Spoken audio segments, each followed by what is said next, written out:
Mga kapatid, recap tayo ng mga maiinit na balita ngayong linggo. Lunes, Pangulong Bongbong Marcos binuksan ang kanyang sona sa usapin ng flood control scandal. Malapit na raw sampahan ng patong-patong na kaso ng Ombudsman ang dating House Speaker. At PBBM nanawagan ding alisin ang system loss charges sa bill ng kuryente, gayon din ang pagpasa ng mga batas na magbibigay ginhawa sa pagbabayad ng buwis. Martes, dating House Speaker Martin Romualdez at iba pang sinampahan ng reklamong plunder kaugnay sa flood control scandal, pinasasagot ng Ombudsman.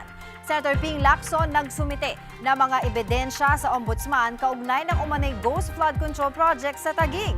Sa Miyerkules naman mga kapatid, sa pagpapatuloy ng impeachment trial ni VP Sara, umusad na ang paglilitis sa Article 1 o ang mali umanong paggamit ng confidential funds ng Office of the Vice President at ng DepEd.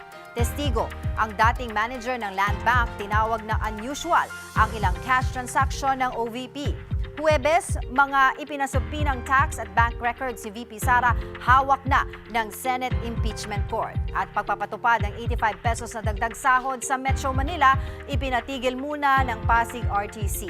At Biyernes mga kapatid, panibagong mga testigo, inaasahang haharap sa Senate Impeachment Court sa susunod na linggo.